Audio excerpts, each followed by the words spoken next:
Bueno, vamos a hablar de economía con Héctor Paglia. Héctor, ¿cómo andás? ¿Qué tal, Ricardo? ¿Todo bien? Todo bien. ¿Todo en orden? Todo en orden. Yo quería preguntarte si es suficiente con las leyes bases y qué otros instrumentos económicos tiene a mano el gobierno para, de alguna manera, enderezar esta barca sin rumbo.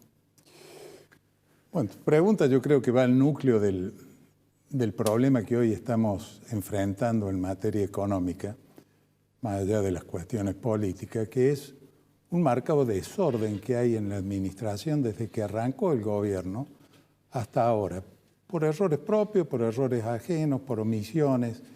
Pero si nosotros hacemos una rápida síntesis, recordemos que ni bien asumió el gobierno Milei, hubo un decálogo anunciado por el ministro Caputo con una serie de medidas donde lo que sobresalía era una fuerte devaluación del tipo de cambio, en donde había otras medidas adicionales vinculadas a la reducción de la planta personal, de la pauta publicitaria, etc. Luego de eso vino el decreto 70-2023, prácticamente en simultáneo, un decreto muy cuestionado por su amplitud, porque trataba de cuestiones económicas propiamente dichas, hasta cuestiones de la organización política del país, hasta cuestiones vinculadas a la organización deportiva, o sea, si los clubes de fútbol iban a ser sociedades anónimas o no. Y después viene la primera versión de la ley base, en donde nos encontramos con una serie de desregulaciones, una serie de propuestas y sobre todo con un marco político donde prácticamente el presidente pretendía la suma del poder público con alrededor de 10, 11 declaraciones de emergencia, con una emergencia hasta el 31 de diciembre del 2025, ley que ya todos conocen, fue rechazada, no tuvo la aprobación y viene la segunda versión, desdoblada, ley base por un lado y por otro lado lo vinculado a la reforma tributaria o a la ley que hace al tema fiscal.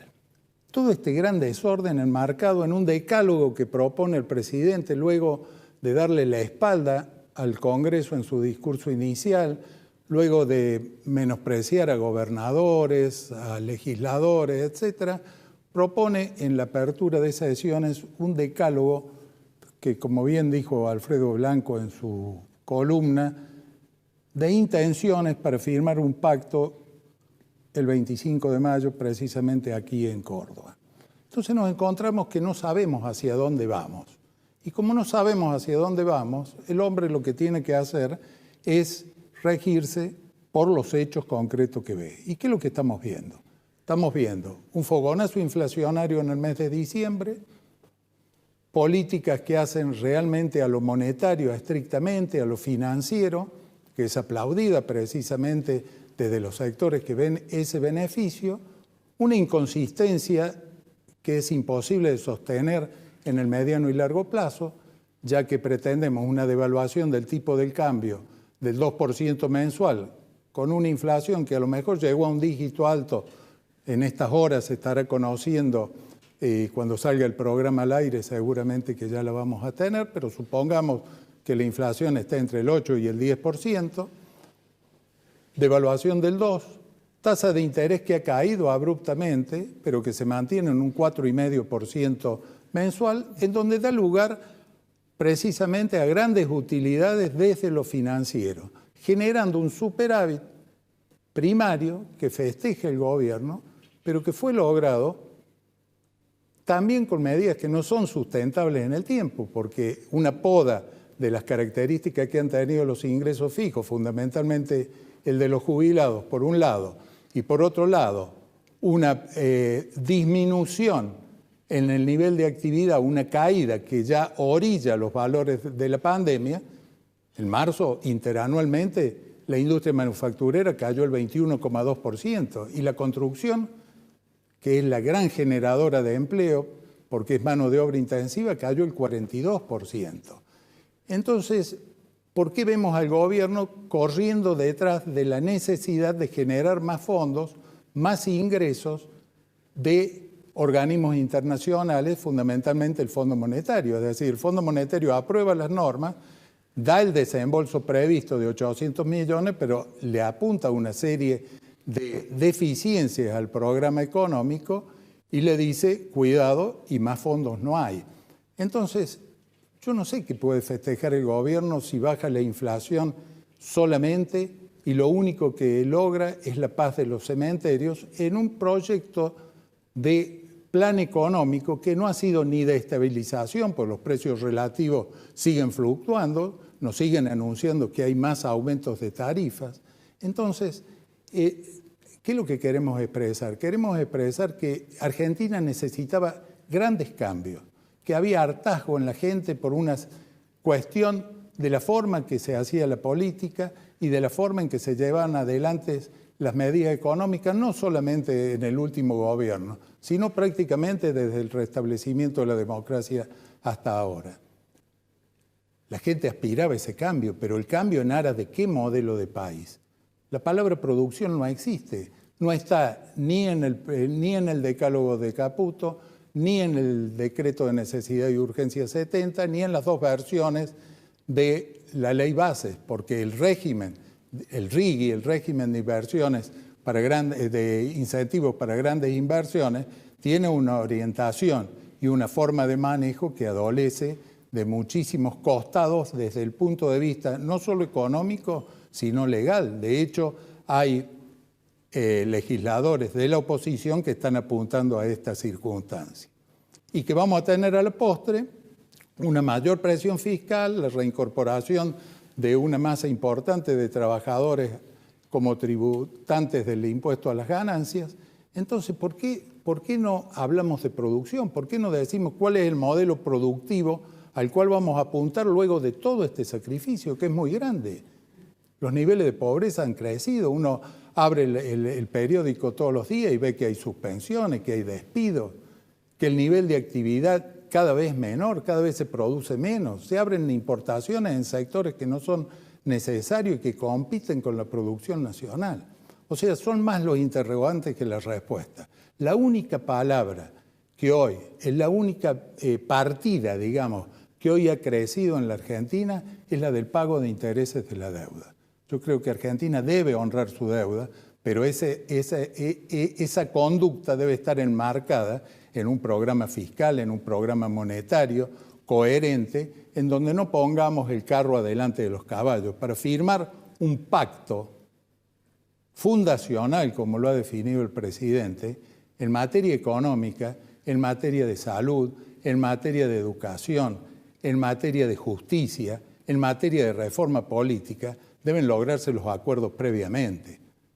Nosotros tenemos partidos centenarios en la Argentina, tenemos partidos que han tenido un desarrollo durante la historia de Argentina que debieran opinar y formar un consenso previo a la firma de cualquier pacto. Si no, vamos a firmar un pacto donde ya sabemos que hay 5 gobernadores que no vienen, donde lo único referido a la economía real es la libertad de comercio, lo cual abre un abanico de cuestiones que no están vinculadas a la inversión productiva.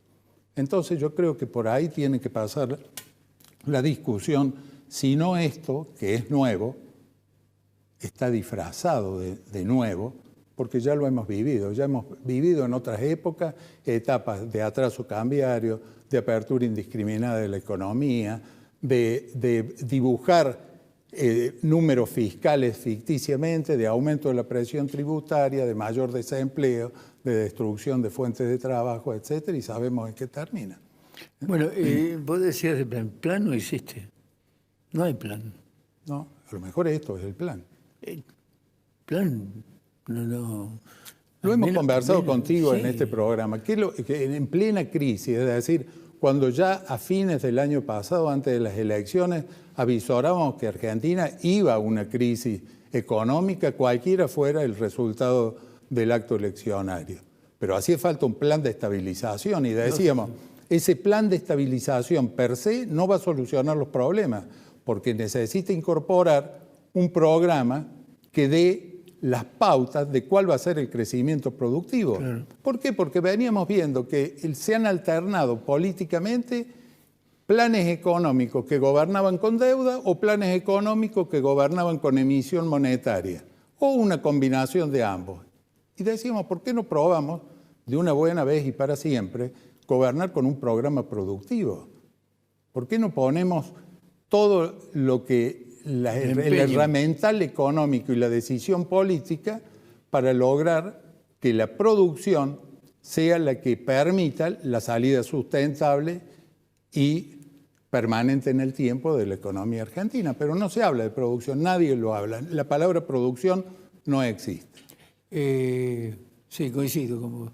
¿Crees que puede darse la dolarización teniendo el cepo pendiente ahí de resolución? Bueno, esa es otra gran contradicción. El presidente llegó al gobierno o ganó la elección, una de sus banderas era la dolarización. Lo primero que hizo fue dar señales claras de que no iba a dolarizar, porque a quien había elegido para comandar el Banco Central y quienes eran sus asesores en materia económica referida a este tema quedaron fuera del gobierno. Recurrió a Caputo, a Caputo y a su socio, a Bausilia, en el Banco Central. Manejo de meses de dinero. Bueno, y además seguimos con un sistema de tipos de cambios múltiples, porque el cepo continúa y el cepo no se puede sacar de un día para el otro, como lo hizo Macri en su momento, primero porque las condiciones económicas son totalmente distintas y las expectativas son diferentes, y es imposible pensar que vamos a una dolarización cuando lo que se está reforzando es la vigencia del peso y ahora está el gobierno alabando al peso, luego que se dijo que era excremento. Contradicciones que no conducen a ningún lado. Vos sabes muy bien que yo soy acérrimo enemigo por cuestión de principio y por cuestiones de doctrina económica también, de la dolarización, pero no la veo en el horizonte. Hay un dato significativo en esto y te lo quería consultar porque me parece que es parte digamos, del comportamiento que sigue el presidente de la Nación. Yo lo veo como un tipo con inestabilidad emocional. ¿Crees que es así? Soy doctor en ciencias económicas, no en psicología. No, ya sé. Pero las actitudes. Esto que hablabas vos, sí. Porque la contradicción se mide con el equilibrio. No, seguro. Si hay un tipo equilibrado, hay soluciones para todo. Si hay en base al equilibrio. Si no hay equilibrio, hay inestabilidad. Bueno, y a mí me da la impresión de que este hombre tiene inestabilidad emocional, además de ser autoritario, además de ser irrespetuoso, porque le emprende contra la prensa, como si la prensa tuviera la culpa.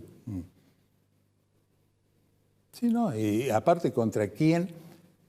Yo lo definiría así, más allá de que a mí me gusta analizar los hechos concretamente, más allá que el trasfondo psicológico que puedan tener las personas, pues no tengo las herramientas científicas como para hacerlo.